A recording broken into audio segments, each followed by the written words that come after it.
Hello everyone, welcome to happy learning. I hope आप लोग सब अच्छे होंगे। आज की इस वीडियो में हम पढ़ेंगे classification of accounts. First classification आता है पर्सनल अकाउंट और सेकंड इम्पर्सनल अकाउंट। अकाउंट्स को दो पार्ट्स में डिवाइड किया गया है। First personal account, second impersonal account. Personal account हमारा आगे तीन तरह का होता है। First natural personal account, second artificial personal account, third representative personal account. Impersonal account भी हमारा दो तरह का होता है, real account, second nominal account.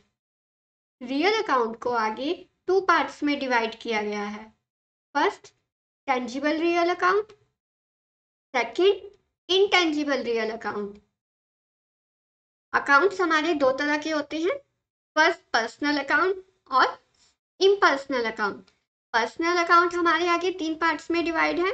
First आता है natural personal account, second artificial personal account और third representative personal account. Impersonal account को टू पार्ट्स में डिवाइड किया गया है। फर्स्ट है real account, second nominal account. Real account को आगे टू पार्ट्स में डिवाइड किया गया है। फर्स्ट टेंजिबल अकाउंट और सेकंड इनटेंजिबल रियल अकाउंट। हमारे बिजनेस में जितने भी अकाउंट बनते हैं वो सब इन्हीं अकाउंट्स के अंतर्गत आते हैं। वन बाय वन करके इन सभी अकाउंट्स का मीनिंग जानेंगे और इन सब का क्या रूल है। हमारी जो ट्रांजैक्शंस होती है बिजनेस में उसे कैसे रिकॉर्ड किया जाता है, किस रूल के बेसिस पे किया जाता है रिकॉर्ड, वो जानेंगे। फर्स्ट आता है पर्सनल अकाउंट। पर्सनल अकाउंट में अभी हमने पढ़ा कि तीन अकाउंट आते हैं, जिसमें से फर्स्ट अकाउंट है natural personal account.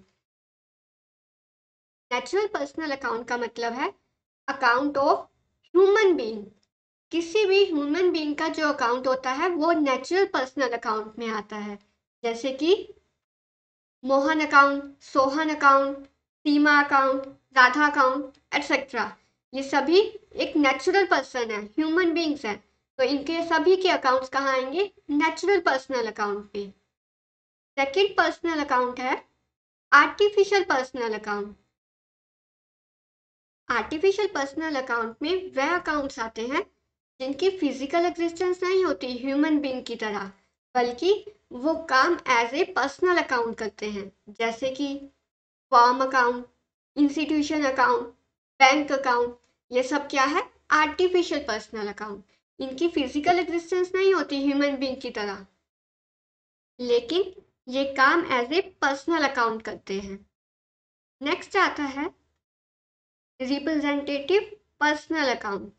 Representative personal account में वो सब अकाउंट्स आते हैं जो रिप्रेजेंट करते हैं किसी ग्रुप ऑफ पर्सन को।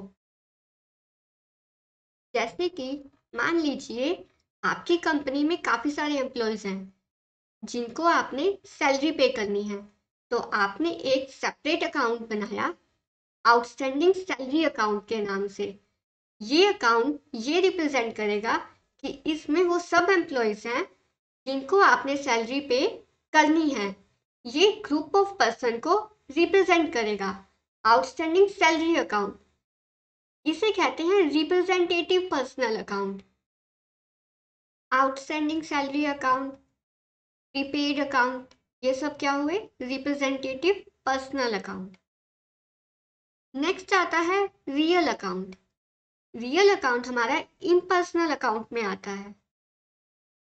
रियल अकाउंट में वो सभी अकाउंट आते हैं जिनकी वैल्यू हम मेजर कर सकते हैं in the forms of money, in the terms of money, या फिर जो हमारी बिजनेस की प्रॉपर्टी होती है उससे रिलेटेड सब अकाउंट्स रियल अकाउंट में आते हैं, जैसे कि land account, building account, machinery account, furniture account, goodwill, patent, copyright etcetera. ये सब हमारे रियल अकाउंट हैं, क्योंकि ये सब हमारी बिजनेस की प्रॉपर्टी है या फिर एसेट है। रियल अकाउंट को दो पार्ट्स में क्लासिफाई किया गया है। First, tangible real account. Tangible real account वह अकाउंट होते हैं जिन्हें हम फील कर सकते हैं, टच कर सकते हैं और जिनकी वैल्यू हम मनी की फॉर्म में मेजर कर सकते हैं, जैसे कि cash account, building account, furniture account, stock account. ये सभी क्या है? हमारे टेंजिबल रियल अकाउंट। नेक्स्ट आता है हमारा intangible real account. Intangible real account में वो सभी अकाउंट आते हैं जिन्हें हम टच नहीं कर सकते, लेकिन इनकी वैल्यू मनी की टर्म में जरूर मेजर कर सकते हैं, जैसे कि goodwill account, patent account, trademark, copyright. इन सभी को हम मनी की फॉर्म में मेजर कर सकते हैं। इसको हम बोलते हैं इनटेंजिबल रियल अकाउंट। नेक्स्ट आता है नॉमिनल अकाउंट। नॉमिनल अकाउंट में वो सभी अकाउंट इंक्लूड होते हैं जो रिलेटेड होते हैं एक्सपेंसेस और इनकम से। एक्सपेंस अकाउंट में आता है salary paid, rent paid, discount allowed, bad debt. इन ये सब अकाउंट्स एक्सपेंसेस अकाउंट्स होते हैं। और इनकम अकाउंट्स कौन कौन से होते हैं? जैसे कि कमीशन रिसीव हुआ कहीं से, इंटरेस्ट रिसीव हुआ, डिस्काउंट रिसीव हुआ, एटसेट्रा।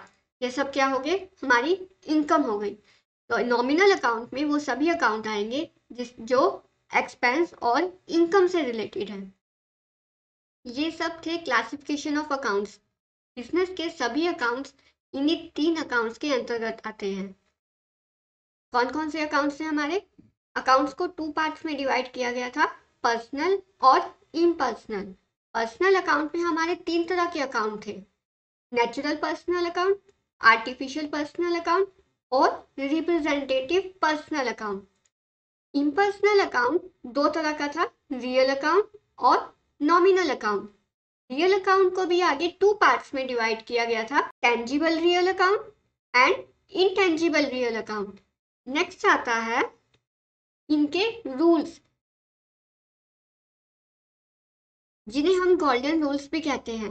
हमारे बिजनेस में जितनी भी ट्रांजैक्शंस रिकॉर्ड की जाती है वो इन्हीं रूल्स के अकॉर्डिंग की जाती है।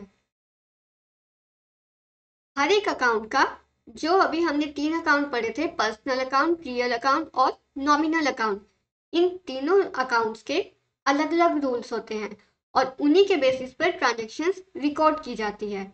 फर्स्ट अकाउंट था हमारा पर्सनल अकाउंट। पर्सनल अकाउंट का रूल कहता है debit the receiver, credit the giver. मतलब डेबिट करेंगे हम रिसीवर को और जो गिवर होगा वो होगा क्रेडिट। नेक्स्ट अकाउंट आता है रियल अकाउंट। रियल अकाउंट का रूल क्या कहता है? Debit what comes in, credit what goes out. इन दोनों रूल्स को हम एक एग्जांपल की हेल्प से समझते हैं। मान लीजिए राम को पे किया 1000 रुपीज कैश में। इसमें हमारे दो अकाउंट इफेक्ट हो रहे हैं, एक तो राम अकाउंट और दूसरा कैश अकाउंट। दो अकाउंट इफेक्ट हो रहे हैं। राम अकाउंट हमारा क्या है? Personal account, natural personal account. तो पर्सनल अकाउंट का रूल हमें क्या कहता है? Debit the receiver. अब राम यहाँ पे 1000 रुपये ले रहा है तो राम को हम क्या कर देंगे? डेबिट।